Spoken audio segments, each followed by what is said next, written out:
Գյուրջան Կասկադ 60 ամիս փուլային վճարում բազմաթիվ առավելություններ։ Տիկին նախարարը մի հատ ես ճշտող հարց, որպեսի չճշտող հարց, որպեսի հանրության նաև մեր մոտ որ ասեցիք տեսախցիկներին տեղադրել, դա չի վերաբերում, չէ՞ բոլոր բանտախցերին, Չէ, դա վերաբերում է ինքնավնասման հակում ունեցող։ Տեսեք, մենք իրականացնում ենք հաշվառում, եւ եթե ձեզ հետաքրքրում է վիճակագրությունը, կարող եք ուսումնասիրել։ Դուք կտեսնեք օրինակ պայմանական եմ թիվը ասում 500 ինքնավնասում 1 տարվա ընթացքում, որոնք կատարվել են օրինակ 30 անձի կողմից, այսինքն մենք հստակ ունենք որոշակի անձինք, որոնց կողմնորոշված վարքագիծը ինքնավնասումներ կատարելն է։ Եվ ցավոք սրտի, եթե մարդն ունի հակվածություն անդադար ինքնավնասումներ կատարելու եւ այդ ինքնավնասումները ուղղակի իմիտացիա չեն ինչ-որ խնդիրներ բարձրաձայնելու, շատ դժվար աշխատանք է իրականում ինքնասպանությունների կանխումը։ Դրա համար մենք հոգեբուժական ստացիոնարը, երբ որ առողջապահության նախարարության մեր գործընկերները վերանորոգեցին Նուբարաշենում, մենք որոշակի հատվածին, որոնք որ դատապարտյալների հիվանդանոցում էին պատիժ կրում, տեղափոխեցինք այնտեղ եւ ինքնավնասումների, ինքնասպանությունների բացառման հիմնական գործոնը պետք է լինի հոգեբուժական ճիշտ հաշվառումը ու նրանց հիվանդության անհամատեղելիության սահմանումը պատժի կրման հետ։ Այսինքն այդտեղ է մեր հիմնական խնդիրը։ Մենք քանի որ խոսեցինք այս խնդրից, մեդալը միշտ երկու կողմ ունի։ Խնդիրը այնքան մեծ է նմանատիպ անձանց պահելու,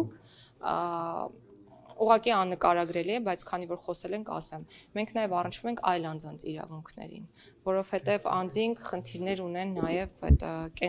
կենսապայմանների պահպանման ու այդ իրենց միկրոսոցիալական միջավայրերում, օրինակ մաքրության պահպանման եւ այլն, եւ շատ հաճախ նաև խնդիր ենք ունենում մենք դա իրենց փոխարեն իրականացնելու, որպեսզի իրենց կենսագործունեությունը հավուր պատշաճի ապահովեն։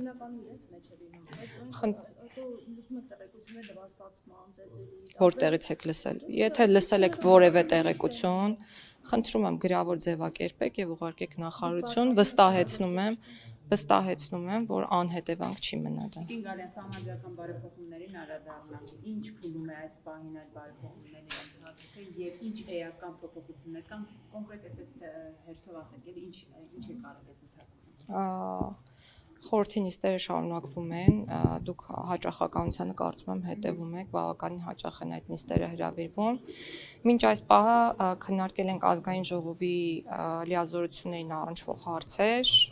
ընտրակարգին վերաբերող հարցեր, կայուն մեծամասնության առնչվող հարցը դրվել է քվեարկության եւ հաստատվել է, որ առաջին ընտրություններից հետո այդ մեխանիզմը չի գործելու։ Քննարկվել են գլխադասային հանձնաժողովների լիազորությունների ընդլայնմանը վերաբերող հարցեր, մասնավորապես հաստատվել է այն կոնցեպտը, որ այդ հանձնաժողովները հնարավորություն են ունենալու խորհրդատվական կարծիք տալու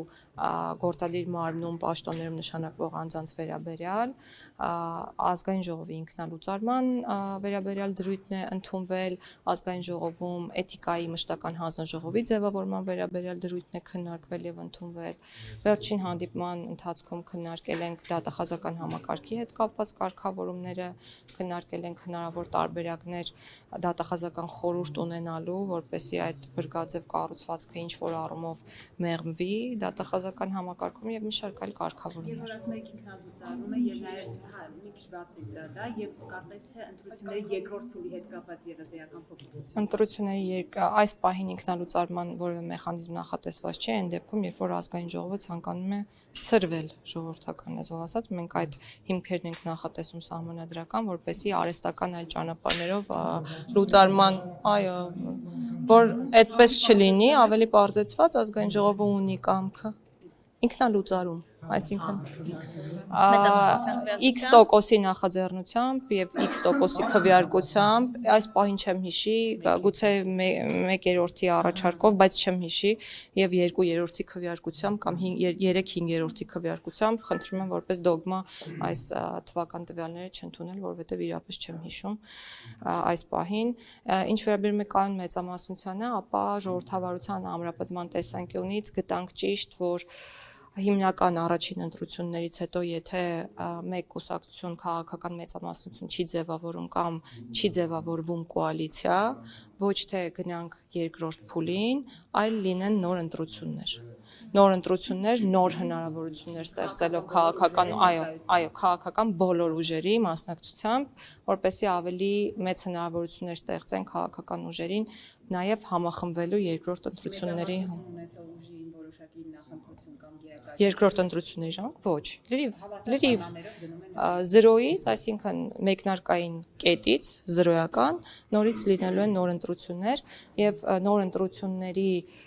արդյունքներով եթե կրկին չձևավորվի այդ մեծամասնական ուժը, այդ դեպքում նոր արդեն ունենալու են երկրորդ փուլ ըստ էության այն կարգավորումներով, ինչպիսիք որ այսօր կան։ Տիկին նախարար նախորդ շաբաթ ազգային ժողովի մամիր վարչությունները ուսումներ էին երկհավան դարձանների թեմանով եւ Եվրոպայի խորհրդի չափանիշները վկայաբերելով ասում են, որ Հայաստանում շուրջ 80 քաղաքվանդարկյալ կա։ Խնդրում եմ ասեք ձեր դիտարկմամբ Հայաստանում այսօր կան քաղաքվանդարկյալներ, թե ոչ եւ երկրորդ հարց ներման խնդրագրերի թեման զարգացնելով ազգային ժողովի նախին պատգամավոր Արմեն Աշոտյանը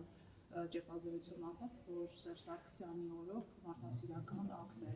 կատարվել երկու անգամ համաների 2009 եւ 2011-ում, որտեղ նախարարությունը իշխանած բանտերը դատարկելու, հեռացնելու նոր դատարկումները համաձայնվել։ Որ բանտերը դատարկում ենք,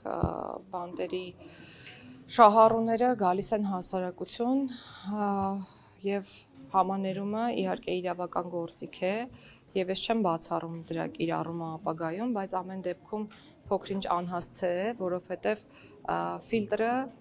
այն ֆիլտրը, որի միջով պետք է անցնեն անազատության մեջ գտնվող անձինք, բավականին լայն է։ Այսինքն անհատական մոտեցում այդ պարագայում չկա եւ մեծ է վտանգը, որ այդքան մարդ հասարակություն հայտնվելուց հետո ինչպիսի իրավիճակ է, ավելի գուցե խնդրային իրավիճակ է ստեղծվելու հասարակության մեջ եւ այո մարդասիրական ակտ է այն անձանց համար, ովքեր որ գտնվում են քրեակատորական հիմնարկի պատերից ներս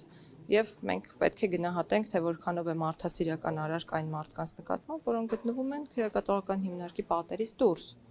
Եվ ուրեմն միանշանակ է, որ պետք է գործիքներ լինեն, որ անձինք հավակնեն պատժից դուրս գալու ավելի վաղ, քան իրենց ժամկետն է հիմնական, ու այս ուղղությամբ գործուն քայլեր ենք ձեռնարկում։ Ես կարող եմ ասել, թե ինչ ենք նույնիսկ անում։ Մենք ուսումնասիրել ենք, այո, նախ նշեմ թվական տվյալներ, մինչ այս պահը, եթե չեմ սխալվում, 151 հոգի դատարանների որոշման պատժից պայմանական վաղակետ ազատվել են։ Եվ այս թիվը աճի միտում ունի, ինչու, որովհետև մենք կատարելագործում ենք այն զեկույցները, որոնք տրամադրվում են քրեակատարական եւ պրոբացիայի ծառայության կողմից, ու նաեւ ուսումնասիրել ենք ու եկել ենք եզրահանգման, որ շատ դեպքերում մերժման հիմք հանդիսանում է տուժողի վնասը հատուցած չլինելը անազատության մեջ գտնվող անձի կողմից եւ առաջիկայում առաջարկելու ենք, որպեսզի դա ոչ թե հանդիսանա որպես մերժման հիմք, այլ հանդիսանա պայման, որ անազատության մեջ գտնվելուց հետո, եթե դատարանի որոշմամբ անձը դուրս գա քրեակատարական հիմնարկից, որոշակի ժամկետում պարտականություն կրի աշխատել եւ վճարել համապատասխան գումարը տուժողին։ Իսկ դա